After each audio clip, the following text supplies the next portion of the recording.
അല്ല, യേശു പരിശുദ്ധാത്മാവിന്റെ കൈകളിലാണ് തന്റെ സഭയാം തോട്ടത്തെ ഏൽപ്പിച്ചിട്ട് പോയത്. യേശു പറയുന്നത്, എനിക്ക് പരിമിതമായ സമയങ്ങൾ മാത്രമേ നിങ്ങളുടെ കൂടെ ഇരിപ്പാൻ കഴിയുകയുള്ളൂ. ഞാൻ ജഡത്തിലാണ് ഈ ഭൂമിയിലായിരിക്കുന്നത് എന്ന കാരണത്താൽ ഒരിടത്ത് ഞാൻ നിങ്ങളുടെ കൂടെ ഇരുന്നാൽ അപ്പുറത്തെ സ്ഥലത്ത് എനിക്ക് നിങ്ങളുടെ കൂടെ ഇരിപ്പാൻ കഴിയില്ല. ഇപ്പൊ യേശു യെരുശലേമിലാണെങ്കിൽ അവൻ ഗലീലയിലില്ല, ഗലീലയിലാണെങ്കിൽ യെരുശലേമിലില്ല. എന്നാൽ പരിശുദ്ധാത്മാവിനെ കുറിച്ച് പറഞ്ഞത്, അവൻ എന്നേക്കും നിങ്ങളുടെ കൂടെ ഇരിക്കും എന്ന് പറഞ്ഞാൽ, നിങ്ങൾ എവിടെ പോയാലും, ഞാൻ പറയാറുണ്ട്, നിങ്ങളുടെ ജീവിതത്തിന്റെ ഏറ്റവും മോശം ദിവസത്തിലും നിങ്ങളുടെ ജീവിതത്തിലെ ഏറ്റവും നല്ല ദിവസത്തിലും പരിശുദ്ധാത്മാവ് നിങ്ങളുടെ ജീവിതത്തിൽ വിട്ടുപിരിയാത്ത സാന്നിധ്യമായിട്ടുണ്ടായിരുന്നു. പരിശുദ്ധാത്മാവ് നമ്മുടെ ജീവിതത്തിൽ ഇല്ലാത്തത് കൊണ്ടല്ല പലപ്പോഴും നമുക്ക് പരിശുദ്ധാത്മാവിനെ അനുഭവിക്കുവാൻ കഴിയാത്തത്. നമ്മൾ പരിശുദ്ധാത്മാവിനെ തിരിച്ചറിയുകയും പരിശുദ്ധാത്മാവിന് വില കൊടുക്കുകയും പരിശുദ്ധാത്മാവിനോട് സഹകരിക്കുകയും ചെയ്യാതെ വരുമ്പോഴാണ് നമ്മുടെ കൂടെ പരിശുദ്ധാത്മാവ് ഉണ്ട് എങ്കിൽ പോലും നമ്മുടെ കൂടെ ഉള്ള ആ പരിശുദ്ധാത്മാവിനെ നമുക്ക് അനുഭവിക്കുവാനോ അറിയുവാനോ കഴിയാതെ ഇരിക്കുന്നത്. ഹല്ലേലൂയ. അപ്പോസ്തലന്മാരുടെ ശുശ്രൂഷകളെല്ലാം പരിശുദ്ധാത്മ നിയന്ത്രിതമായിരുന്നു എന്ന് കാണാം. ഇപ്പൊ ഈ ദിവസങ്ങളിലൊക്കെ ഞങ്ങളെല്ലാം ഏഞ്ചൽസിനെ കുറിച്ചും ദൂതന്മാരുടെ ശുശ്രൂഷയെ കുറിച്ചും ഒക്കെ അധികം പ്രസംഗിക്കാറുണ്ട്. അത് നല്ല കാര്യമാണ്. വിശുദ്ധന്മാർക്ക് സേവ ചെയ്യുന്ന സേവകാത്മാക്കളാണ് ദൂതന്മാർ. പക്ഷെ ഇപ്പോൾ ഇവിടെ നിൽക്കുമ്പോൾ പരിശുദ്ധാത്മാവിനെ ഓർമ്മിപ്പിച്ചത്, കൊർന്നല്യോസിനോട് സംസാരിച്ചത് ദൂതനായിരുന്നുവെങ്കിൽ കൊർന്നല്യോസിന്റെ വീട്ടിലേക്ക് പോകണം എന്ന് പത്രോസിനോട് പറഞ്ഞത് ദൂതനല്ല, പത്രോസിനോട് പറഞ്ഞത് പരിശുദ്ധാത്മാവാണ്. അപ്പൊ ഞാൻ വിശ്വസിക്കുന്നത്, ഒരു ദൂതൻ നിങ്ങളോട് സംസാരിക്കുന്നതിനേക്കാളും ഉയർന്ന തലമാണ് പരിശുദ്ധാത്മാവ് നിങ്ങളോട് സംസാരിക്കുന്നത്. പിടികിട്ടുന്നവർക്കായി ഞാൻ ദൈവത്തെ സ്തുതിക്കുന്നു. ഒരു ദൂതൻ നിങ്ങളോട് സംസാരിക്കുന്ന തലത്തേക്കാൾ ഉയർന്ന തലമാണ് പരിശുദ്ധാത്മാവ്. ഒരു വ്യക്തിയായി പരിശുദ്ധാത്മാവ് പത്രോസിനോട് പറയുകയാണ്, ഒന്നും സംശയിക്കാതെ നീ അവരുടെ കൂടെ പോകുക. ഹല്ലേലൂയ. പല ആളുകളും ചോദിക്കാറുണ്ട്, പാസ്റ്റർ എന്നോട് സംസാരിക്കുന്നത് പരിശുദ്ധാത്മാവ് തന്നെയാണ് എന്ന് എന്താണ് ഉറപ്പ്? വാസ്തവത്തിൽ അതിനൊരു പ്രത്യേക ഉത്തരമില്ല എന്ന് പറയാനാണ് എനിക്കിഷ്ടം. കാരണം അങ്ങനെ ഒരു പ്രത്യേക ഉത്തരം പറഞ്ഞാൽ അത് മതമായി മാറും. മതത്തിന്റെ പ്രത്യേകത, ആർക്കെങ്കിലും ഒക്കെ അതിനെ ചരട് വലിച്ച് മാനിപ്പുലേറ്റ് ചെയ്യാൻ കഴിയും. നിങ്ങൾ എല്ലാ മതങ്ങളും നോക്കിക്കോളൂ, ആ മതത്തിലെല്ലാം തന്നെ ജനത്തെ ദുരുപയോഗം ചെയ്യുന്ന തരത്തിൽ അന്യായമായൊരു നിയന്ത്രണം ഏതൊക്കെയോ മനുഷ്യർ കൈയാളുന്നത് കാണാം. എന്നാൽ ആത്മാവിൽ ഒരുവൻ നടത്തപ്പെടുമ്പോൾ, അവൻ ശ്രേഷ്ഠാധികാരങ്ങളെ ബഹുമാനിക്കുമ്പോൾ തന്നെ, ശ്രേഷ്ഠാധികാരങ്ങൾക്ക് കീഴ്പ്പെടുമ്പോൾ തന്നെ, അവൻ മനുഷ്യരുടെയോ അല്ലെങ്കിൽ പണ്ട് കാലങ്ങളിലുള്ള കീഴ്വഴക്കങ്ങളുടെയോ അടിസ്ഥാനത്തിലല്ല അവന്റെ ക്രിസ്തീയ ജീവിതത്തെ ജീവിക്കുന്നത്. അവന്റെ ഹൃദയം എപ്പോഴും ദൈവത്തിന്റെ ശബ്ദത്തിന് തുറന്നതായിരിക്കും. എപ്പോഴും ആത്മാവ് പറയുന്നത് ഇന്നത് എന്ന് ചെവിയുള്ളവൻ കേൾക്കട്ടെ എന്ന ഒരു മണ്ഡലത്തിലായിരിക്കും അവൻ ജീവിക്കുന്നത്. ചേർന്ന് ഹല്ലേലൂയ പറഞ്ഞാട്ടെ. ഹല്ലേലൂയ. അപ്പോൾ ആത്മാവാണ് സംസാരിക്കുന്നത്. നിങ്ങൾ വെളിപ്പാട് പുസ്തകത്തിലേക്ക് വന്നാൽ, ഞാൻ വായിപ്പിക്കുന്നില്ല, അടുത്ത ദിവസങ്ങളിൽ കർത്താവ് അനുവദിക്കുന്നെങ്കിൽ എവിടേക്ക് പോകാം. യേശു കർത്താവാണ് സംസാരിക്കുന്നത്. യേശു കർത്താവ് സംസാരിക്കുന്നതിനെ കുറിച്ച് അതിന്റെ താഴെ എഴുതിയിരിക്കുന്നത് ആത്മാവ് പറയുന്നത് ഇന്നതെന്നാണ്. യേശുവാണ് സംസാരിക്കുന്നത്, പക്ഷെ അതിന്റെ താഴെ എഴുതിയിരിക്കുകയാണ് ആത്മാവ് പറയുന്നത് ഇന്നതെന്ന് ചെവിയുള്ളവൻ കേൾക്കട്ടെ. അപ്പൊ എന്റെ അർത്ഥം എന്താണെന്നറിയാമോ? യേശുവിന്റെ ശബ്ദം നിന്റെ കാതിൽ മുഴങ്ങണമെങ്കിൽ ആത്മാവാണ് ആ ശബ്ദത്തെ നിന്റെ കാതിൽ എത്തിക്കുന്നത്. പിടികിട്ടുന്നവർക്കായി സ്തോത്രം. അപ്പൊ ഞാൻ ആ പഴയ ചോദ്യത്തിലേക്ക് തിരിച്ചു വരാം. എന്നോട് സംസാരിക്കുന്നത് പരിശുദ്ധാത്മാവാണോ ദുരാത്മാവാണോ സ്വയാത്മാവാണോ എന്ന് എങ്ങനെ അറിയാം? അതിനുള്ള ഏക മറുപടി, എന്റെ ആടുകൾ എന്റെ ശബ്ദം കേൾക്കുന്നു. നിങ്ങൾ കർത്താവെ എന്നെ നടത്തണമേ എന്ന് പറഞ്ഞാൽ, ഒരു ഭോഷ്കിന്റെ ആത്മാവ് നിങ്ങളെ ചതിക്കാൻ നിങ്ങളുടെ പിതാവ് അനുവദിക്കില്ല എന്ന വിശ്വാസമാണ് നിങ്ങൾ കേൾക്കുന്നത് ദൈവശബ്ദം തന്നെ എന്നുള്ളതിന്റെ മുദ്ര. ഹല്ലേലൂയ. ഏത് സൂപ്പർ നാച്ചുറൽ അനുഭവങ്ങളായാലും, ഏത് സൂപ്പർ നാച്ചുറൽ കാര്യമാണെങ്കിലും അതിന്റെ അടിസ്ഥാനം സിമ്പിൾ വിശ്വാസമാണ്. ഞാൻ എൻ്റെ അപ്പനോടാണ് സംസാരിക്കുന്നത്, ഞാൻ എൻ്റെ അപ്പന്റെ ശബ്ദമാണ് കേൾക്കാൻ ആഗ്രഹിക്കുന്നത്. അപ്പന്റെ ശബ്ദം കേൾക്കാൻ വരുന്ന മകനെ ഏതെങ്കിലും കള്ളന്റെ ശബ്ദം കേൾപ്പിച്ച് ചതിയിൽ വീഴ്ത്താൻ അപ്പൻ അനുവദിക്കില്ല എന്ന് നിങ്ങൾ വിശ്വസിക്കുന്നിടത്ത് നിങ്ങൾക്ക് പരിശുദ്ധാത്മാവിന്റെ ശബ്ദം തിരിച്ചറിയുവാൻ കഴിയും. രണ്ടാമത്, പരിശുദ്ധാത്മാവിന്റെ ശബ്ദം തിരിച്ചറിയാനുള്ള മാർഗം എന്ന് പറയുന്നത്, പരിശുദ്ധാത്മാവ് സംസാരിക്കുന്നിടത്ത് എപ്പോഴും സമാധാനമുണ്ട്. പരിശുദ്ധാത്മാവ് നയിക്കുന്നിടത്ത് എപ്പോഴും സമാധാനമുണ്ട്. നിങ്ങളോടൊരു കാര്യം, പരിശുദ്ധാത്മാവാണ് സംസാരിക്കുന്നതെങ്കിൽ നിങ്ങളുടെ ഉള്ളിൽ സകല ബുദ്ധിയെയും കവിയുന്ന കർത്താവിന്റെ സമാധാനം അനുഭവിക്കുവാൻ കഴിയും. അതുകൊണ്ട് ഞങ്ങൾ പഠിപ്പിക്കാറുണ്ട്, ശുശ്രൂഷിക്കുന്ന ഇടങ്ങളിൽ പറഞ്ഞു കൊടുക്കാറുണ്ട്, ഫോളോ പീസ്, സമാധാനത്തെ പിന്തുടരുക. നിങ്ങൾക്ക് ഹൃദയത്തിൽ സമാധാനമില്ലാത്തൊരു കാര്യം ചെയ്യരുത്. ആര് പറഞ്ഞാലും എങ്ങനെ പറഞ്ഞാലും നിങ്ങൾ പറയത്തില്ല, എന്തോ ഒരു അസ്വസ്ഥത, ചെയ്യരുത്. കാരണം പരിശുദ്ധാത്മാവ് നിങ്ങളെ ഇളക്കി മറിച്ച് അസമാധാനത്തിലാക്കുന്ന ആത്മാവല്ല. ഏത് കാറ്റിന്റെ മധ്യത്തിലും ദൈവത്തിന്റെ സമാധാനത്തിൽ നിങ്ങളെ നിലനിർത്തുന്ന ആത്മാവാണ് പരിശുദ്ധാത്മാവ്. പിടികിട്ടുന്നവർക്കായി ഞാൻ കർത്താവിനെ സ്തുതിക്കുന്നു. കാറ്റിന്റെയും കോളിന്റെയും ഓളത്തിന്റെയും തിരമാലയുടെയും നടുവിൽ ഉറങ്ങിയ കർത്താവിന്റെ ശിഷ്യൻ നാളെ തലവെട്ടുമെന്ന് സ്റ്റാൻഡിംഗ് ഓർഡർ നിൽക്കുമ്പോൾ തലേ രാത്രിയിൽ ഉറങ്ങുകയാണ്. ഹല്ലേലൂയ. വിശ്രമം ലഭിക്കുന്നത് എപ്പോഴാണ്? സ്വസ്ഥതയുള്ളിടത്ത് വിശ്രമമുള്ളൂ. ഞാൻ എപ്പോഴും പ്രസംഗിക്കുമ്പോൾ പറയാറുണ്ട്, ക്രിസ്തീയ ജീവിതം പരിശ്രമമല്ല, ക്രിസ്തീയ ജീവിതം വിശ്രമമാണ്. ചെറുത് പറഞ്ഞ, ക്രിസ്തീയ ജീവിതം എന്റെ പരിശ്രമമല്ല, ക്രിസ്തീയ ജീവിതം ക്രിസ്തു പൂർത്തീകരിച്ച അവന്റെ പ്രവൃത്തിയിലുള്ള വിശ്രമമാണ്. ഹല്ലേലൂയ. അപ്പോൾ തന്നെ ബൈബിളിൽ പറയുന്ന ഒരു കാര്യവും പരിശുദ്ധാത്മാവ് എന്ന വ്യക്തിയുടെ സഹായം കൂടാതെ, പരിശുദ്ധാത്മാവ് എന്ന വ്യക്തിയുമായി കൂട്ടായ്മ ആചരിക്കാതെ നിങ്ങൾക്ക് അനുഭവിക്കുവാൻ കഴിയില്ല. അതുകൊണ്ടാണ് 1 കൊരിന്ത്യർ ലേഖനം അതിന്റെ അവസാന വാക്യത്തിൽ പറഞ്ഞത്, പിതാവായ ദൈവത്തിന്റെ സ്നേഹം, പുത്രന്റെ കൃപ, പരിശുദ്ധാത്മാവിന്റെ 1 കൊരിന്ത്യരാണോ 2 കൊരിന്ത്യർ 13-14. കർത്താവായ യേശുക്രിസ്തുവിന്റെ കൃപയും ദൈവത്തിന്റെ സ്നേഹവും പരിശുദ്ധാത്മാവിന്റെ കൂട്ടായ്മയും നിങ്ങളെ എല്ലാവരോടും കൂടെ ഇരിക്കുമാറാകട്ടെ. ഞാൻ ലളിതമായിട്ട് അതൊന്ന് വിശദീകരിച്ചോട്ടെ. ഈ സ്നേഹം എന്ന് പറഞ്ഞാൽ ടെക്സ്റ്റ് മെസ്സേജിനകത്ത് ഐ ലവ് യു എന്ന് എഴുതി കൊടുത്താൽ സ്നേഹമാകത്തില്ല.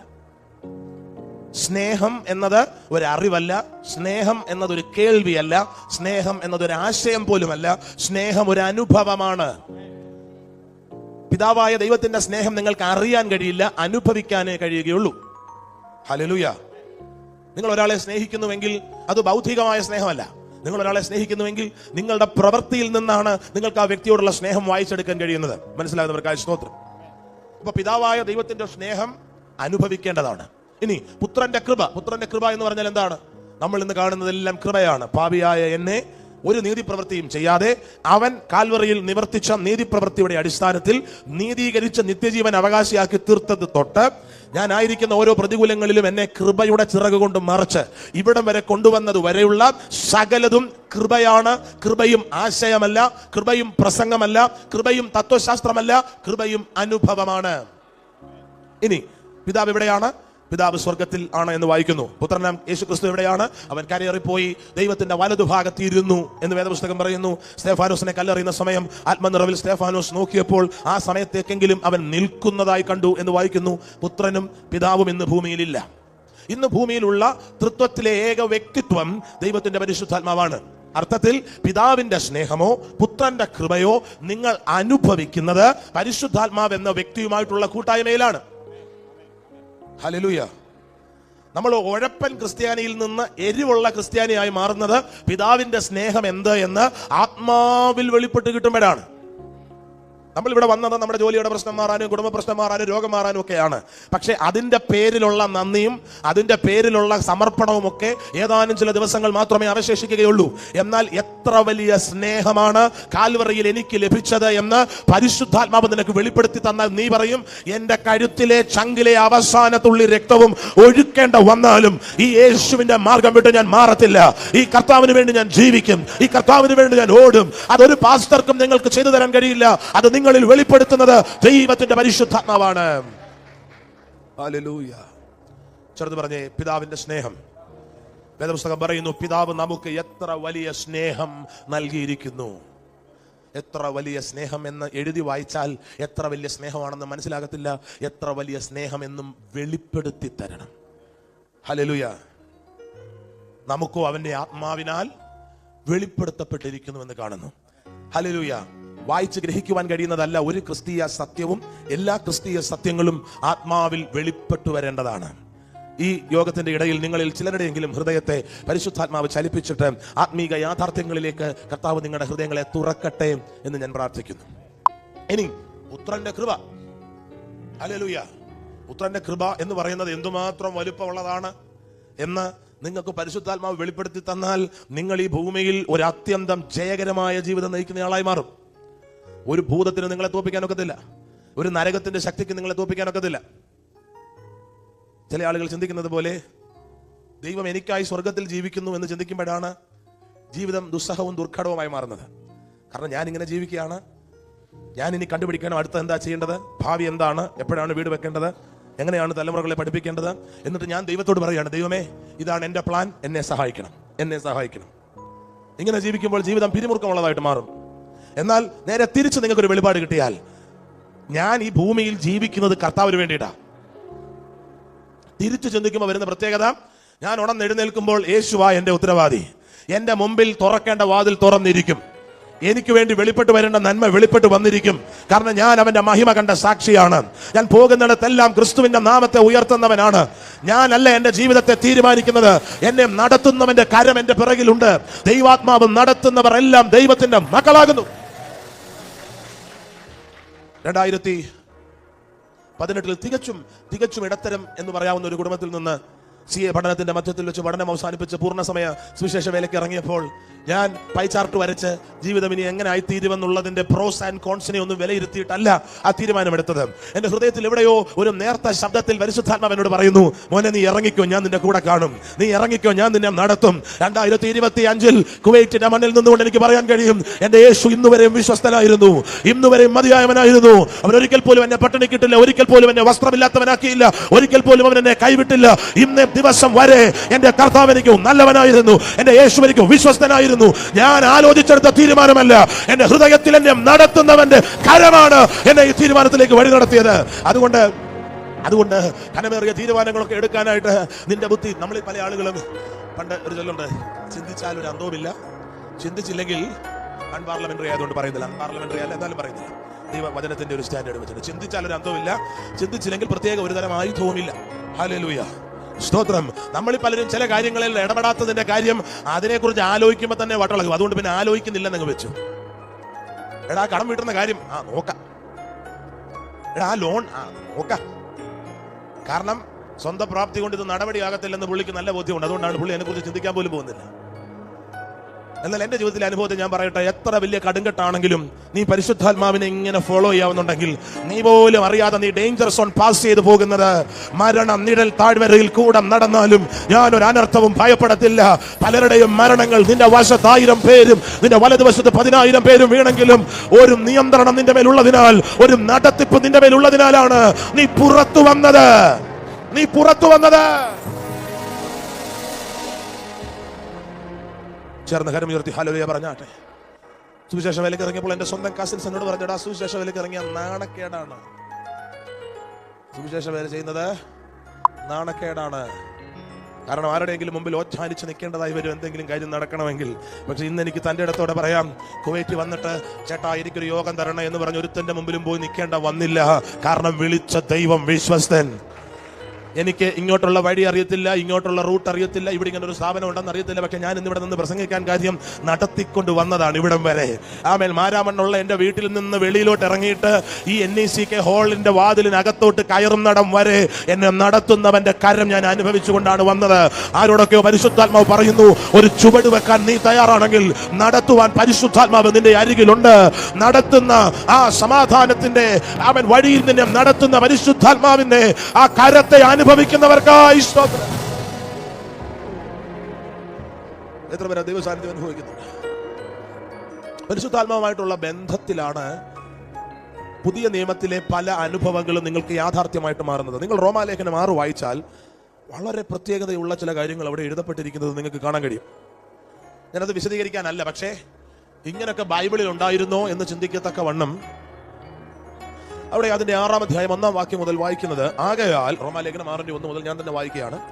ആകയാൽ നാം എന്തു പറയണ്ടു? പ്രത്യേകിച്ച് ഒന്നും പറയേണ്ട, പാസ്റ്റർ സമയത്ത് നിർത്തിയാൽ മതി.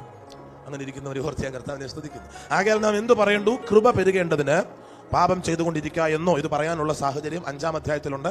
വീട്ടിൽ പോയി 5-ാം അധ്യായം വായിച്ച് 5-ാം അധ്യായത്തിൽ നിന്ന് 6-ാം അധ്യായത്തിലേക്ക് ചാടിയാൽ ആ പറഞ്ഞതിന്റെ അർത്ഥം പിടികിട്ടും. പലപ്പോഴും വേദപുസ്തകത്തെ ചില ആളുകൾ വായിക്കുന്നത് 6:8, 5:10 അങ്ങനെ വായിക്കരുത്, വായിച്ചാൽ മനസ്സിലാകത്തില്ല. വേദപുസ്തകത്തെ എപ്പോഴും കോണ്ടെക്സ്റ്റിൽ വേണം വായിക്കാൻ. ഒരു തിയോളജിക്കൽ സ്റ്റേറ്റ്മെന്റ് ഇങ്ങനെയാണ്, you should read a text in its context or else it will become a pretext എന്നാണ്. ഒരു വാക്യത്തെ അതിന്റെ സന്ദർഭത്തിന് പുറത്ത് നിങ്ങൾ വായിക്കുകയോ വിശദീകരിക്കുകയോ ചെയ്യാൻ ശ്രമിച്ചാൽ അത് അർത്ഥശൂന്യമായി പോകും. അതിന് പറയാറുള്ള ഒരു സിമ്പിൾ തമാശയാണ്, ഒരാൾ ക്ലാസ്സിൽ പഠിക്കാതെ അവസാനം പരീക്ഷ എഴുതാൻ പോകാൻ നേരത്തെ ഒരു ആശ്വാസത്തിന് വേണ്ടി ബൈബിൾ തുറന്നു. നമ്മളൊക്കെ ഈ പൊട്ടിച്ച് വായിക്കുമല്ലോ, ബൈബിൾ ഇങ്ങനെ പൊട്ടിച്ച് വായിക്കുന്ന ആൾക്കാരുണ്ട്. നിങ്ങൾ ചോദിക്കുന്നത് എന്താണെന്ന്, ഇങ്ങനെ അടച്ചിട്ട് ഇങ്ങനെ പൊട്ടിച്ച് വായിക്കുന്ന ഒരു പ്രത്യേക ജന്തു കാർഡ് എടുക്കുന്ന പോലത്തെ പരിപാടിയാണ്. അവരിങ്ങനെ പൊട്ടിച്ചപ്പോൾ അവന് കിട്ടിയ വാക്യം, കർത്താവെ സംസാരിക്കണമെന്ന് പറഞ്ഞിട്ടേ പൊട്ടിച്ചതാ, പക്ഷെ കിട്ടിയ വാക്യം, യൂദാ പോയി കെട്ട് ഞാൻ ചത്ത് കളഞ്ഞു. അവൻ തെറ്റിപ്പോയി, അയ്യോ തെറ്റിപ്പോയി, അടച്ചു, ഒന്നുകൂടെ പ്രാർത്ഥിച്ചു, വീണ്ടും തുറന്നു. അടുത്ത വാക്യം, നീയും പോയി അങ്ങനെ തന്നെ ചെയ്യുക. വീണ്ടും അടച്ചു, തെറ്റി, വാക്യം തെറ്റി, അടച്ചു, ഒന്നുകൂടെ പ്രാർത്ഥിച്ചു, വീണ്ടും തുറന്നു. നീ ചെയ്യുന്നത് വേഗത്തിൽ ചെയ്യുക. സ്തോത്രം. ഇത് 3 ബൈബിളിലുള്ള വാക്യമാണ്. ഈ 3 വാക്യവും കൂടെ എടുത്ത് ഒരാൾക്ക് പ്രസംഗിക്കാം. പക്ഷേ ഈ 3 വാക്യം കൂടെ ചേർത്ത് യൂദാ പോയി കെട്ട് ഞാൻ ചത്തതുപോലെ ചാകാൻ കർത്താവ് പറഞ്ഞതാണോ? 3 സന്ദർഭത്തിലെ വാക്യങ്ങളാണ്. അതുപോലെ തന്നെ ദൈവവചനത്തിൽ ഒന്നും ഐസൊലേറ്റഡ് ആയിട്ട് എഴുതത്തില്ല. ബൈബിളിൽ പറയുന്നതിനെല്ലാം ഒരു പശ്ചാത്തലമുണ്ട്. ആ പശ്ചാത്തലം വേദപുസ്തകം സൂക്ഷിച്ചു വായിക്കുന്നവർക്ക് മനസ്സിലാകും, പ്രത്യേകിച്ച് ലേഖനങ്ങൾ. അതുകൊണ്ടാണ് ഈ അതുകൊണ്ട്, ആകയാൽ എന്നൊക്കെ കണ്ടാൽ അതിന്റെ മുൻപ് എന്താണ് എഴുതിയിരിക്കുന്നത് മനസ്സിലാക്കണമേ. ബൈബിൾ, നിങ്ങൾ ആരെങ്കിലും കത്ത് എഴുതിയിട്ടുള്ളവരെന്ന് കരം ഉയർത്തിക്കേ. അത്ര പുരാതനരായിട്ടുള്ള ആരെങ്കിലും ഉണ്ടോ നോക്കട്ടെ? പുരാതനരായ മനുഷ്യരുണ്ടോ? കത്ത് എഴുതിയിട്ടുണ്ടോ? നിങ്ങളിങ്ങനെ കാണ്ഡമായിട്ടാണോ കത്ത് എഴുതുന്നത്? അധ്യായം 1, ഖണ്ഡിക 1 അങ്ങനെയാണോ എഴുതുന്നല്ല, നിങ്ങൾ എഴുതുവാണ്. ഇതുപോലെയാണ് പൗലോസ് ലേഖനം എഴുതിയപ്പോഴും അധ്യായമോ വാക്യമോ തിരിച്ചല്ല എഴുതിയത്. പിന്നത്തേതിൽ ബൈബിൾ പഠിക്കാനും ഓർത്തു വെക്കാനും ഉദ്ധരിക്കാനുമുള്ള എളുപ്പത്തിനാണ് കാലത്തിന്റെ പോക്കിൽ ഇതിനെ അധ്യായങ്ങളും വാക്യങ്ങളുമായിട്ട് തിരിച്ചത്.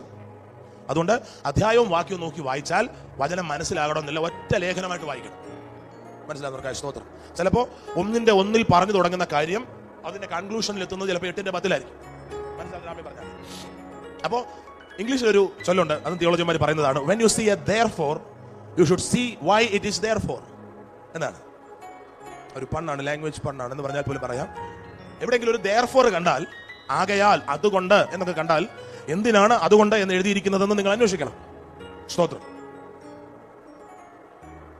രാഷ്ട്രം അന്വേഷിച്ചിട്ടുണ്ടാ മതി എന്നുള്ള രീതിയിൽ ഇരിക്കാതെ ഒരു ഹാലുലിയ പറഞ്ഞാൽ റൈറ്റ്. ആകയാൽ നാം എന്ത് പറയുന്നു? കൃപ പെരുകേണ്ടതിന് പാപം ചെയ്തുകൊണ്ടിരിക്കുക എന്നോ. അതിന്റെ കാര്യം 5ന്റെ ലാസ്റ്റ് വാക്യത്തിൽ പാപം പെരുകിയെടുത്ത് കൃപ അത്യന്തം വർദ്ധിച്ചു എന്നൊരു വാക്യമുണ്ട്. അതിനെ തെറ്റിദ്ധരിക്കാതിരിക്കാനാണ് അങ്ങനെ പറഞ്ഞു തുടങ്ങുന്നത്. ഒന്ന് വായിച്ചു, ആ വാക്യം 6:1 തൊട്ട് വായിച്ചു. ഒരാൾ വായിച്ചു. 5:20 വായിക്കണം പക്ഷേ വേണ്ട, 6:1 തൊട്ട് വായിച്ചു. ആകയാൽ നാം എന്തു പറയണ്ടു? കൃപ പെരുകേണ്ടതിന് പാപം ചെയ്തുകൊണ്ടിരിക്കുന്ന ഒരു നാളും അരുത്. പാപസംബന്ധമായി മരിച്ചവരായ നാം ഇനി അതിൽ ജീവിക്കുന്നത് എങ്ങനെ? നോക്കിയേ, പാപത്തിൽ ഇനി ജീവിക്കാൻ കഴിയാത്ത വിധം നിങ്ങൾ പാപസംബന്ധമായി മരിച്ചു. അയ്യോ, ഞാനതറിഞ്ഞില്ല. അത് നിങ്ങൾ അറിയണമെങ്കിൽ വേദപുസ്തകം വായിക്കണം. നിങ്ങളിൽ യേശുവിൽ വിശ്വസിച്ചപ്പോൾ എന്താണ് സംഭവിച്ചത് എന്നാണ് ലേഖനങ്ങളിൽ എഴുതിയിരിക്കുന്നത്. അതുകൊണ്ടാണ് ദയവായി ലേഖനങ്ങളിൽ ജീവിക്കുക. തൊട്ട് പറഞ്ഞാട്ടെ, ലേഖനങ്ങളിൽ ജീവിക്കുക.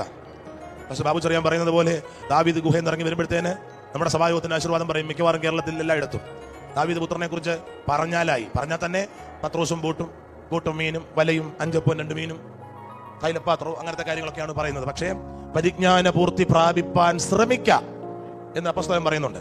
അടിസ്ഥാന കാര്യങ്ങൾ എന്ന് എബ്രായർ 6 അപ്പസ്തലൻ പറയുന്ന കാര്യങ്ങൾ തന്നെ നമുക്ക് ഭയങ്കര കാര്യങ്ങളാണല്ലേ. സ്നാനങ്ങളെ കുറിച്ചുള്ള ഉപദേശം, കൈവപ്പ്, മരിച്ചവരുടെ പുനരുത്ഥാനം, ഇതൊക്കെയാണ് നമ്മൾ ഭയങ്കര കാര്യങ്ങളായിട്ട് പറയുന്നത്. പക്ഷെ അപ്പസ്തലൻ പറയാണ് അതുപോലും ബേസിക് ആണ്, അതിലും ആഴത്തിലേക്ക് പോകാനുണ്ട്. എത്ര പേർക്ക് ആഗ്രഹമുണ്ട് ഈ യേശു എന്നെ വിളിച്ച ഈ ജീവിതത്തിന്റെ ഏറ്റവും ഉയർന്ന തലത്തിൽ? സ്തോത്രം. പ്രിയമുള്ളവരെ, ക്രിക്കറ്റ് കളി അറിയാവുന്നവരെന്ന് കരമർത്തിക്കുക. ക്രിക്കറ്റ് കളിയെ കുറിച്ച് എന്തെങ്കിലും അറിയാവുന്നവർ? ഓക്കെ, ക്രിക്കറ്റിനെ കുറിച്ച് എനിക്ക് വലിയ ധാരണയില്ല എന്ന് പറഞ്ഞവരുന്ന് കൈ ഉയർത്തിക്കേ. ഒന്ന് ഉദാഹരിക്കാൻ വേണ്ടി പറയാ. ശരി, ഇനി നിങ്ങൾ കൈതാത്തട്ടെ. സച്ചിൻ ടെണ്ടുൽക്കർ എന്ന് കേട്ടിട്ടുള്ളവരെന്ന് കരമർത്തിക്കേ. ക്രിക്കറ്റിനെ കുറിച്ച് ഒന്നും അറിയത്തില്ലെന്ന് പറഞ്ഞ ആൾക്കാർ കൈ ഉയർത്തിയതുണ്ടോ? അതെന്താ കാര്യം അറിയാവോ?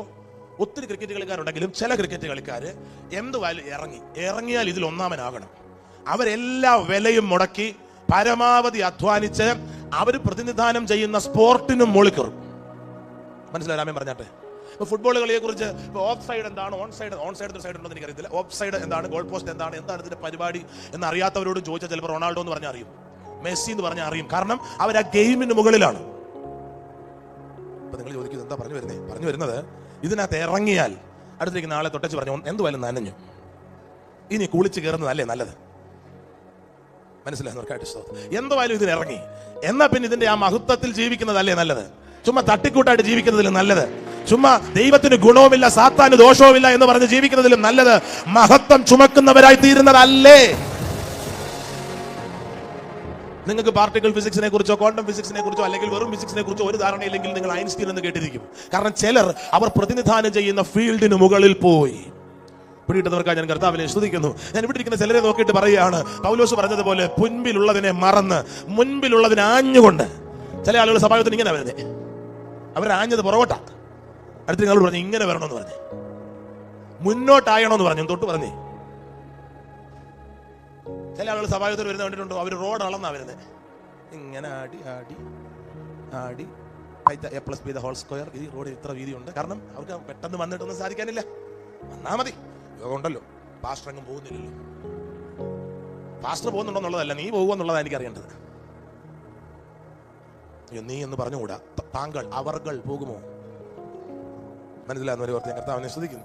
എന്തുവായാലും നമ്മൾ ഇതിനിറങ്ങി എന്നാ പിന്നെ ഇതിന്റെ മഹത്വം കാണുന്നതല്ലേ നല്ലത്. ഹല്ലേലൂയ. പണ്ട് ഞങ്ങളുടെ നാട്ടിലൊരു ഭൂത വിളകി, അത്രയും ഭൂത വിളകിയപ്പോ എന്ത് പറഞ്ഞിട്ടും ഭൂതം പോകുന്നില്ല. ഭൂതം ഇങ്ങനെ ആടി ആടി നിൽക്കുകയാണ്. ഈ ഉപദേശി കാണാൻ 4 മണിക്ക് ബസ്സുണ്ട്. 3:50 ഉപദേശി പറയുകയാണ്, ഒന്ന് നീ പോകണം അല്ല ഞാൻ പോകും. മനസ്സിലായി ഓർത്ത് ഞാൻ കർത്താവിനെ സ്തുതിക്കും. അതേ സമയത്ത് വേറൊരാള് ഒന്നും പറയുന്നില്ല, തൂവാല കൊടുത്തു വിട്ടതേ ഉള്ളൂ.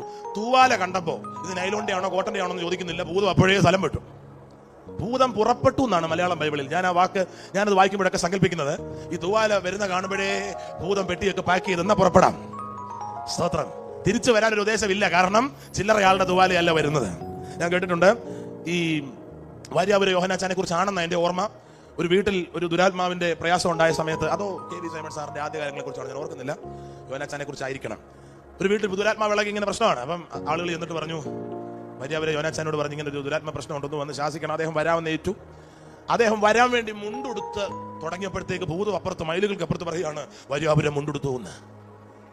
നിങ്ങൾ വിശ്വസിക്കുകയല്ല, എനിക്കറിയാം, കാരണം ഇവിടുത്തെ കാറ്റിന്റെ അത് സ്തോത്രം. ഞങ്ങളുടെ അവിടെ ഇതേ സൈസ് കാറ്റുണ്ട്, എന്നറിയത്തില്ല. ഭൂതം പറയാണ്, പുള്ളി മുണ്ടുടുത്തു, ഇനിയിപ്പോ അധികം സമയമില്ല എന്ന്. പിടികിട്ടുന്ന രാമ്യം പറഞ്ഞാട്ടെ. അങ്ങനെ ജീവിച്ച ഭക്തന്മാർ പ്രതിനിധാനം ചെയ്ത മാർഗത്തിലാണ് നമ്മൾ ശീതവാനുമല്ല ഉഷ്ണവാനുമല്ല. ശീതവാനെ എങ്ങനെയും കർത്താവ് രക്ഷിക്കും, ഉഷ്ണവാനെ കർത്താവ് ഉപയോഗിക്കും. ഇത് രണ്ടും അല്ലാത്തവനെ തുപ്പിക്കളയും. മുണ്ണ് കളയുമെന്ന് പറഞ്ഞാൽ നമ്മൾ അവർക്ക് അവാർഡ് കണ്ടു കൊടുക്കുന്നതിനെ കുറിച്ചാണ്, അല്ല ഛർദ്ദിച്ച് കളയുമെന്ന് അതിന്റെ അർത്ഥം. പഴയ മലയാളം വാക്കല്ലേ. അപ്പൊ നമുക്കിതിന് നമ്മൾ ഓർത്തേക്കുന്ന എന്തോ ഭയങ്കര പട്ടം കൊടുക്കുന്ന പോലെ മുണ്ണ് കളയും, എന്നാ പിന്നെ വേഗനാട്ടെ എന്നുള്ള രീതിയിലാണ് ചില ആളുകൾ. മണ്ണ് കളയെന്ന് പറഞ്ഞാൽ തുപ്പിക്കളയുമെന്നാ. എന്ന് പറഞ്ഞാൽ നിന്നെ ഇറക്കാനും കൊള്ളത്തില്ല, തുപ്പേ ഉള്ളൂ. മനസ്സിലായി രാമൻ പറഞ്ഞാട്ടെ.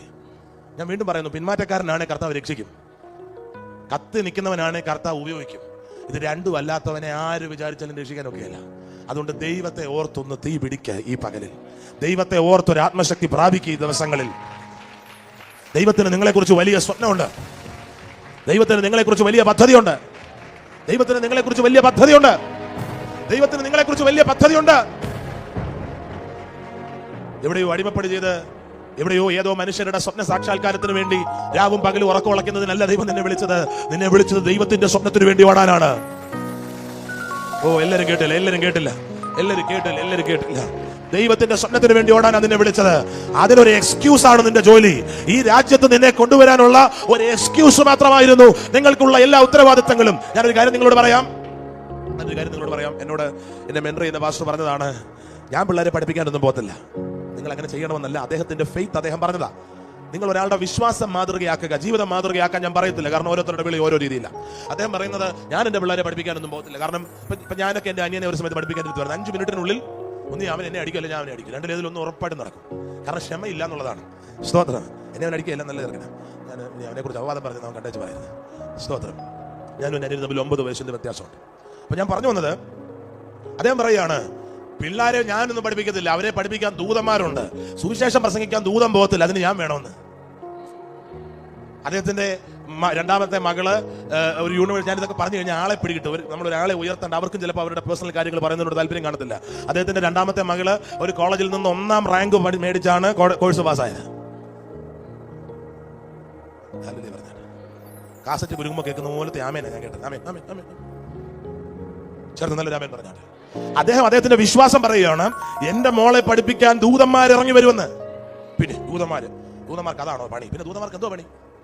നിങ്ങളുടെ കൂടെ ഉണ്ടല്ലോ ദൂതന്മാർ. ബൈബിൾ പ്രകാരം നിങ്ങളുടെ കൂടെ അവരുടെ ദൂതന്മാർ, അപ്പൊ ചുരുങ്ങിയത് 1-ലധികം ദൂതന്മാർ, 2 ദൂതന്മാരെങ്കിലും മിനിമം ഒരാളുടെ കൂടെ ഉണ്ട്. നമ്മുടെ കൂടെ ഉള്ള ദൂതൻ എന്താ പണി? ഒരു പണിയില്ല.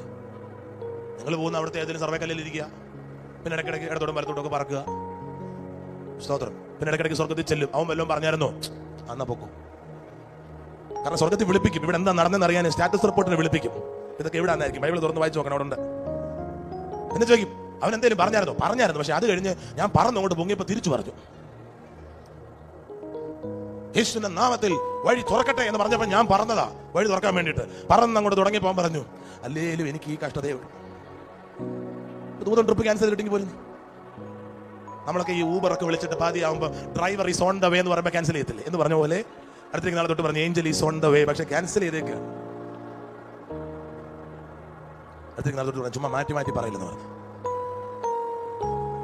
ഞാൻ കഴിഞ്ഞ ദിവസം നിങ്ങളോട് പറഞ്ഞു, ദൂതന്മാർക്ക് സ്റ്റാൻഡിങ് ഓർഡറേ അറിയത്തുള്ളൂ. ദൂതന്മാരെ സംബന്ധിച്ച് ഒരു പട്ടാളക്കാരന് ചിന്തിക്കേണ്ട കാര്യമില്ല. അതിന്റെ മുകളിൽ നിന്ന് ജനറൽ പറയുകയാണ് പുറപ്പെടാൻ പറഞ്ഞു, പുറപ്പെടുക. പുറപ്പെടണ്ടെന്ന് പറഞ്ഞാൽ പുറപ്പെടണം. അവന്റെ മുമ്പിൽ ഏതൊരു ശത്രു വന്നായിരിക്കും, വെടിവെക്കരുതെന്ന് പറഞ്ഞിട്ട് അവൻ വെടിവെച്ചാൽ പിന്നെ വെടിവെക്കേണ്ടി വരത്തില്ല. മനസ്സിലാക്കണേ, കർത്താവിനെ സ്തുതിക്കുന്നു. ഹല്ലേലൂയ. പട്ടാളക്കാരന്റെ ജോലി എന്ന് പറഞ്ഞാൽ പറയുന്നത് അതുപോലെ ചെയ്യുക. നിങ്ങളുടെ സേവകാത്മാക്കളാണ് ദൂതന്മാരെങ്കിൽ നിങ്ങൾ പറയുന്നത് ചെയ്യാനേ അവർക്ക് അനുവാദമുള്ളൂ, അതിനപ്പുറത്തൊന്നും ചെയ്യാനൊക്കത്തില്ല.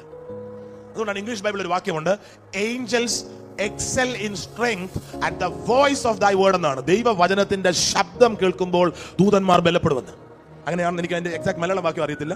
ഏഞ്ചൽസ് എക്സെൽ ഇൻ സ്ട്രെങ്ത്, ആ വാക്യം ഒന്ന് വേണേ നമുക്ക് കണ്ടുപിടിക്കാമെന്ന് തോന്നുന്നു. ഞാൻ ഈ കഴിഞ്ഞ ദിവസങ്ങളൊക്കെ പറഞ്ഞത് കേട്ട ആരെങ്കിലും ഉണ്ടെങ്കിൽ ഇതുപോലെ വാക്യം വായിക്കാനൊക്കെ ഗ്യാപ്പ് വരുമ്പോൾ നിങ്ങൾ എന്നെ ഇങ്ങനെ കണ്ണുകൊണ്ട് എടുത്തുയർത്താതെ അന്യഭാഷകൾ പറഞ്ഞുകൊണ്ടിരിക്കാമെങ്കിൽ നിങ്ങൾക്ക് പ്രയോജനമായിരിക്കും. ഒന്ന് അന്യഭാഷ പറഞ്ഞ് കേൾക്കട്ടെ. നിങ്ങളുടെ അന്യഭാഷ എങ്ങനെ ഉണ്ടെന്ന് കേൾക്കട്ടെ. അന്യഭാഷ പറഞ്ഞ് കേൾക്കട്ടെ. ശബ്ദം ഉയർത്തിക്ക്. ശ്വല പ്രഭാന ഹർത്തര. പ്രിയമുള്ളവരെ, ആത്മീയ കാര്യങ്ങളിലും പരിശീലനം വേണം. ആത്മീയ കാര്യങ്ങളിലും പരിശീലനം വേണം, ട്രെയിനിങ് വേണം. അതുകൊണ്ടാണ് ഇത്തരം കാര്യങ്ങൾ പറയുന്നത്.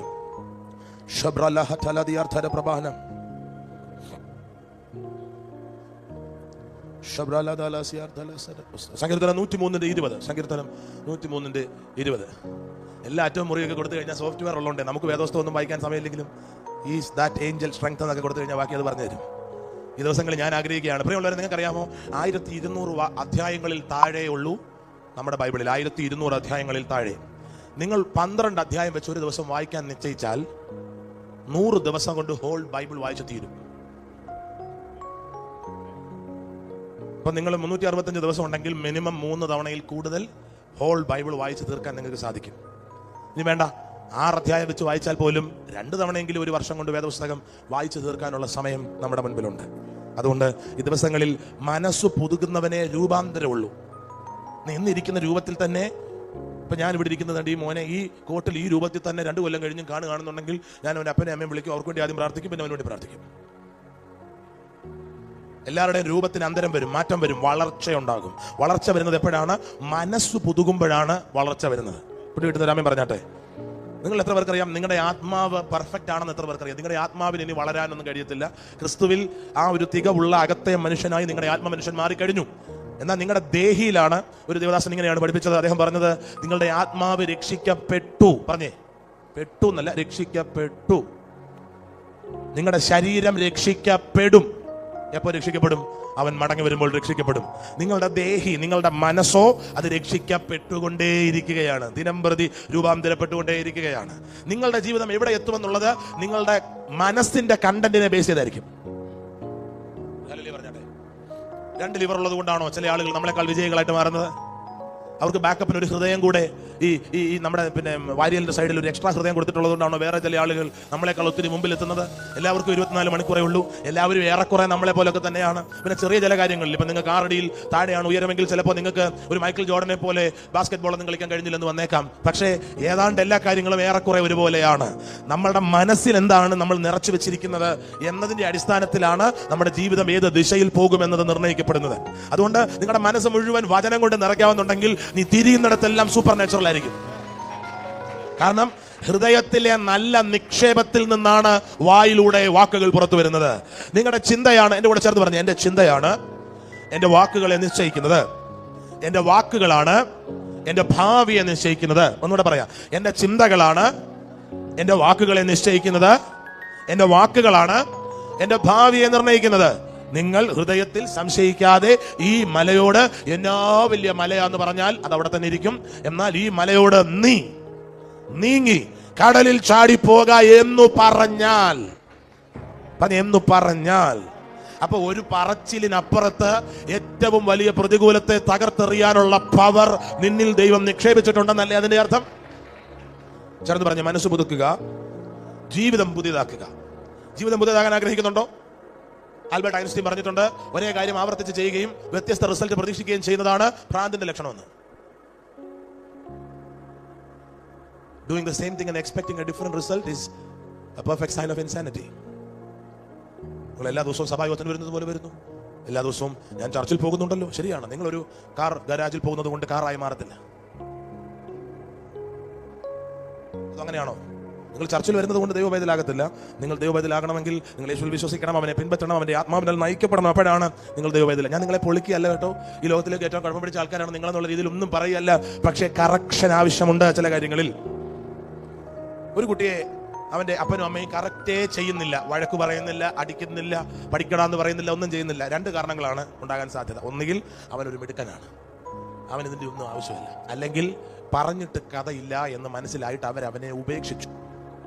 നിങ്ങളെ ആരും കറക്റ്റ് ചെയ്യുന്നില്ലെങ്കിൽ ഒന്നുകിൽ നിങ്ങൾ ആത്മീയത്തിന്റെ എന്തോ ഒത്തുങ്ക ശൃംഗത്തിൽ നിൽക്കുകയാണ്, അല്ലെങ്കിൽ നിന്നോട് പറഞ്ഞിട്ട് കഥയില്ല എന്ന് കർത്താവും ചിന്തിച്ചു എന്ന് കണക്കാക്കിയാൽ മതി. എവിടെങ്കിലും വചനം പറയുന്നത് താൻ സ്നേഹിക്കുന്ന മകനെ ഐസ്ക്രീം മേടിച്ചു കൊടുക്കുന്നല്ല, തല്ലുന്നു. ദൈവം എങ്ങനെ തല്ലുന്നേ? ഇപ്പൊ നമ്മുടെ ചില ആൾക്കാർ അപകടം ഞാൻ കാണുന്നു, ദൈവത്തിന്റെ ഖരം ഭാരം, പിന്നെ അദ്ദേഹത്തോടെ വണ്ടി ഓടിച്ചിട്ടല്ലേ ദൈവം കറക്റ്റ് ചെയ്യുന്നത്. തെറ്റിദ്ധരിക്കരുത്. നിങ്ങൾക്ക് അപകടം വരുത്തുന്നത്, നിങ്ങൾക്ക് രോഗം വരുത്തുന്നത്, എന്നിട്ട് നിങ്ങളെ എന്നാ പിന്നെ എളുപ്പം ഉണ്ടായിരുന്നല്ലോ. എന്റെ പ്രിയമുള്ളവരെ, യേശു തന്നെ പറഞ്ഞിട്ടുണ്ട്, പൗലോസ് പറഞ്ഞിട്ടുണ്ട്, ഞാൻ പൊളിച്ചതിനെ വീണ്ടും പണിതാൽ ലംഘനക്കാരനെന്ന് വരും. കർത്താവ് രോഗം തന്നിട്ട് കർത്താവ് തന്നെ അത് സൗഖ്യമാക്കിയാൽ കർത്താവ് പണിതതിനെ കർത്താവ് പൊളിക്കുകയാണ്. കർത്താവ് ഞാൻ നിങ്ങളോട് ചോദിക്കട്ടെ, ദൈവവചനം കൊണ്ടും പരിശുദ്ധാത്മാവ് കൊണ്ടും കറക്റ്റ് ചെയ്യാത്ത നിന്നെ പിന്നെ 18 വീലർ കൊണ്ടാണോ കറക്റ്റ് ചെയ്യുന്നത്? രാമൻ പറഞ്ഞട്ടെ, ഈ നമ്മൾ റോഡിൽ പോകുമ്പോൾ കണ്ടിട്ടില്ലേ, ചില സ്ഥലങ്ങളിൽ പോയി കഴിഞ്ഞാൽ അങ്ങോട്ട് തിരിഞ്ഞാലും വീഴും, ഇങ്ങോട്ട് തിരിഞ്ഞാലും വീഴും. അതിന്റെ നടുക്ക്, അതിന്റെ പെർഫെക്റ്റ് ബാലൻസിൽ നിൽക്കണം. There is one extreme and there is another extreme. ഈ രണ്ട് എക്സ്ട്രീമിലും പോകരുത്. ആത്മാവിന്റെ വഴിയിൽ, ഇടുക്ക് വാതിലിൽ, വചനത്തിന്റെ ആ കറക്റ്റ് റൂട്ടിൽ പോകാൻ നിങ്ങളെ തന്നെ ഏൽപ്പിച്ചു കൊടുക്കുന്നവർക്കായി സ്തോത്രം. ഇപ്പൊ കണ്ടോ ദൂതന്മാരുടെ കാര്യം പറയാൻ വേണ്ടി സങ്കീർത്തനം വായിച്ചു, ദൂതന്മാർ വെയിറ്റ് ചെയ്ത് നിൽക്കുക. വേഗം വായിച്ചു. അവന്റെ വചനത്തിന്റെ ശബ്ദം കേട്ട്, വചനത്തിന്റെ ശബ്ദം. നിങ്ങളുടെ വീട്ടിൽ എവിടെയെങ്കിലും ബൈബിൾ തന്നെ വർത്താനം പറഞ്ഞു കേട്ടിട്ടുണ്ടോ? ഇവിടെ പറയണോ വീട് വരെ ഇരിക്കുന്ന വരാൻ? ഏതെങ്കിലും വീട്ടിൽ ബൈബിൾ തന്നെ വർത്താനം പറയുവോ? വചനത്തിന് ശബ്ദം ഉണ്ടാവണം. എന്തോ വേണം? ശബ്ദമുള്ള ആരെങ്കിലും അതെടുത്ത് വായിക്കണം. ശബ്ദമുള്ള ആരെങ്കിലും അതെടുത്ത് പ്രഖ്യാപിക്കണം. അല്ലെ പിന്നെ നിങ്ങൾ സ്വർഗത്തിലോട്ട് ബൈബിൾ ഇങ്ങനെ ഉയർത്തിട്ട് ഓരോ പേജ് മറിച്ച് കാണിച്ചാൽ പോരെ? കർത്താവേ, എനിക്കൊന്നും പറയാനില്ല. നിങ്ങൾ അങ്ങനെ ചിന്തിക്കത്തില്ലെന്ന് എനിക്കറിയാം. ഞാൻ ഇങ്ങനെ ഒരു ഉപദേശിയാണ്ടായിരിക്കും ഇങ്ങനെയൊക്കെ ചിന്തിക്കണം. മനസ്സിലായാമേ പറഞ്ഞാലേ, ബൈബിൾ തലയ്ക്ക് വെച്ച് കിടന്നുറങ്ങിയതുകൊണ്ടൊന്നും. ഇപ്പൊ ഞാൻ പണ്ട് ഓർത്തിട്ടുണ്ട്, ഈ ഫിസിക്സിന്റെ ബുക്കൊക്കെ എടുത്ത് തലയെ വെച്ചിട്ട് ഇങ്ങനെ കണ്ണടച്ചിരിക്കുമ്പോൾ ഈ പുസ്തകത്തിലുള്ളതെല്ലാം എന്റെ തലയിലോട്ട് ഡൗൺലോഡ് ആയിരുന്നെങ്കിൽ എന്ത് എളുപ്പമായിരുന്നു. ഒരിക്കലെങ്കിലും അങ്ങനെ ആലോചിച്ചിട്ടുള്ള കാര്യം വർദ്ധിക്കും. ഞങ്ങളുടെ പഞ്ചായത്തിലുള്ളവരാണെന്ന് അറിയാൻ ചിന്തിച്ചിട്ടില്ലേ? ഞാൻ അങ്ങനെ ഞാനിച്ചൂടെ കടന്നു ചിന്തിച്ചിട്ടുണ്ട്. ഞാൻ ഓർത്തത് ഈ വിക്കിപീഡിയയൊക്കെ നമ്മുടെ തലയിലോട്ട് അങ്ങ് കയറുകയായിരുന്നെങ്കിൽ. അങ്ങനെ കയറിയല്ല. ഇതിനൊരു വില കൊടുക്കണം. ദൈവവചനം, ദൂതന്മാര് ദൈവവചനം കേട്ടാൽ അനുസരിക്കും, പക്ഷേ ദൈവവചനത്തിന്റെ ശബ്ദത്തോടെ അവർ പ്രതികരിക്കത്തുള്ളൂ.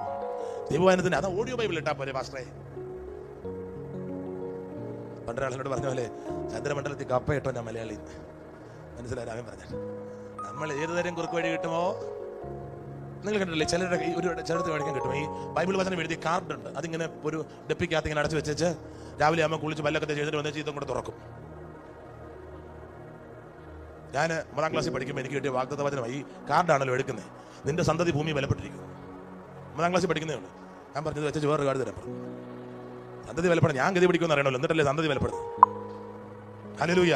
ഞാൻ കഴിഞ്ഞ ദിവസം ഒരു മീറ്റിംഗ് വെച്ച് പറഞ്ഞു, നിങ്ങൾ എത്ര പേര് ശ്രദ്ധിച്ചെന്നറിയത്തില്ല, യേശു ലൂക്കോസ് 4:18 പുസ്തകം തുറന്നിട്ട് വായിച്ചു എന്നൊരു വാക്യല്ലേ? 4:18 ദരിദ്രന്മാരോട് സുവിശേഷം അറിയിപ്പാൻ. പക്ഷെ അതിന്റെ ശരിക്കുള്ള ഗ്രീക്ക് വാക്ക് നോക്കിയാൽ യേശു ചുമ്മാ തുറന്നിട്ട് കണ്ണി കണ്ടത് വായിച്ചതല്ല, തുറന്നിട്ട് തനിക്ക് വായിക്കാനുള്ള ഭാഗം തപ്പിയെടുത്തുന്ന. ചുമ്മാ ബൈബിൾ തുറന്ന് എന്തെങ്കിലും വായിക്കരുത്. ഇപ്പൊ യെരമ്യാ പ്രവാചകനിലൊക്കെ നിന്റെ മതിലെല്ലാം ഞാൻ പൊളിക്കും, നിന്നെ ഇടിച്ച് നിരത്തും എന്നൊക്കെയുള്ള വാക്യങ്ങളുണ്ട്. അത് വായിച്ചു ഞാൻ ബൈബിൾ വായിച്ചല്ലോ. അങ്ങനെ വായിക്കരുത്. ബൈബിളിൽ നിന്നെ കുറിച്ച് പറഞ്ഞിരിക്കുന്ന വാക്യങ്ങളുണ്ട്. ക്രിസ്തുവിൽ വിശ്വസിക്കുന്ന, പഴയ നിയമം വായിക്കില്ലെന്നൊന്നും ഞാൻ പറഞ്ഞില്ലേ? ഏറ്റവും മുറി കേട്ടേ ചെയ്യ്, ഷോർട്ട് സർക്യൂട്ട് പോലെ അങ്ങനെ ചുമ്മാ കേൾക്കരുത്, മുഴുവൻ കേൾക്കണം. നിങ്ങൾ എല്ലാ ഭാഗവും വായിക്കണം. അതല്ലേ ഞാൻ പറഞ്ഞത്. 12 അധ്യായം വെച്ച് വായിച്ചു, മുഴുവനും അങ്ങ് വായിച്ചു, പ്രശ്നം അങ്ങ് തീരട്ടെ. ഞാൻ പറഞ്ഞതല്ല. ഞാൻ പറഞ്ഞത് എല്ലാ ദിവസവും നിങ്ങളെ കുറിച്ച്. ഈ വചനം കണ്ണാടിയാണെന്ന് യാക്കോബ് പറഞ്ഞിട്ടുണ്ട്, വായിച്ചിട്ടുണ്ടോ? ഞാൻ കഴിഞ്ഞ ദിവസം ഒരു കണ്ണാടി ചെന്ന് കഴിഞ്ഞപ്പോൾ എനിക്ക് എന്റെ ഡബിൾ വണ്ണം ഇങ്ങനെ ഇരിക്കുന്നു. പിന്നെ എനിക്ക് മനസ്സിലായത് കണ്ണാടിയുടെ കുഴപ്പമായിരുന്നു. സ്തോത്രം. അതിനെ നിങ്ങൾ അങ്ങനെ ചിരിക്കൊന്നും വേണ്ട. സ്തോത്രം. ഹല്ലേലൂയ. ശരിക്കുള്ള പരുവം കാണുമെങ്കിൽ നല്ല കണ്ണാടി ആയിരിക്കണം. നിന്റെ ബാങ്ക് ബാലൻസ് എന്ന കണ്ണാടിയിലല്ല നീ നിന്നെ കാണേണ്ടത്. നിന്നെ കുറിച്ച് നാട്ടുകാർ പറയുന്നതിലല്ല നിന്നെ കാണേണ്ടത്. ഈ കണ്ണാടിയിൽ നിന്നെ തന്നെ കാണണം. ഇത് കണ്ണാടിയാ. നിനക്ക് നിന്നെ മനസ്സിലാകണമെങ്കിൽ തന്നെ വേദോസം വായിക്കണം. മനുഷ്യൻ ആര്? വലിയ തത്വജ്ഞാനികളൊക്കെ കേട്ടിട്ടില്ലേ? മനുഷ്യൻ ആര്? ആർക്കും അറിയില്ല. എനിക്കും അറിയില്ല, തനിക്കും അറിയില്ല. എന്നാ പിന്നെ നിങ്ങൾ എന്തിനാ ഇതൊക്കെ പറഞ്ഞു നടക്കുന്നത്? വേറെ വല്ല പഠിക്കുമ്പോൾ കൂടെ. സത്യം, ഞാൻ സത്യത്തെ, ചില ആളുകൾ ഇങ്ങനെ ഇച്ചിരി ആത്മീയം കൂടി കഴിയും, പാസ്റ്ററെ ഞാനൊരു സത്യാന്വേഷിയാ പാസ്റ്ററെ.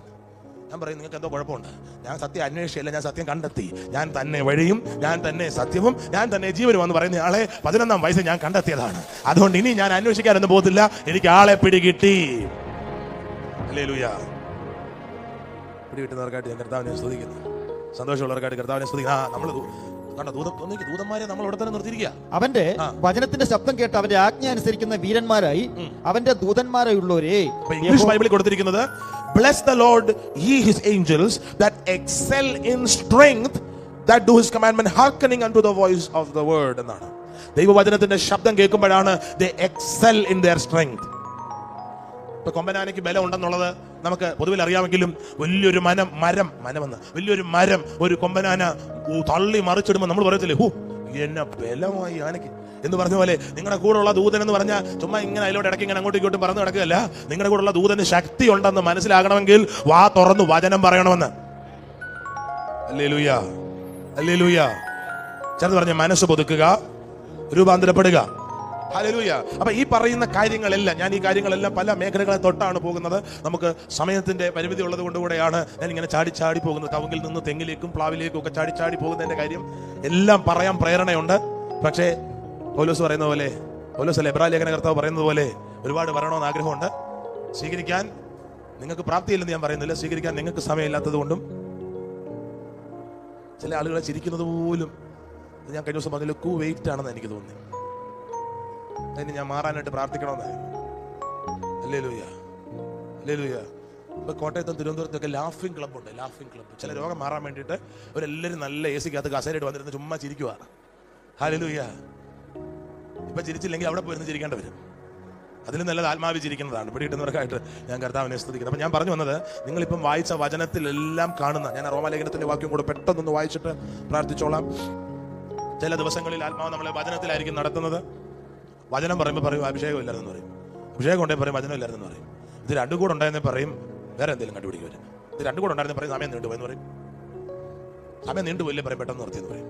കരയിൽ കൂടെ ഒക്കുകയല്ല, വായുവിൽ കൂടെ ഒക്കുകയല്ല എന്ന് പറയുന്നത് നിങ്ങൾ കേട്ടിട്ടില്ലേ? ഞാൻ കണ്ടുകൊണ്ടിരിക്കുക. ഗ്ലോറി. അപ്പം ഇവിടെ വായിക്കുന്ന വാക്യം റോമാലേഖനം 6 വായിച്ചു. തന്നെ വായിച്ചു. ആകയാൽ നാം എന്തു പറയണ്ടു? കൃപ പെരുകേണ്ടതിന് പാപം ചെയ്തുകൊണ്ടിരിക്കുന്ന ഒരു നാളും അരുത്. പാപസംബന്ധമായി മരിച്ചവരായ നാം ഇനി അതിൽ ജീവിക്കുന്നത് എങ്ങനെ? ഇതൊക്കെ നമ്മളെ കുറിച്ചാ.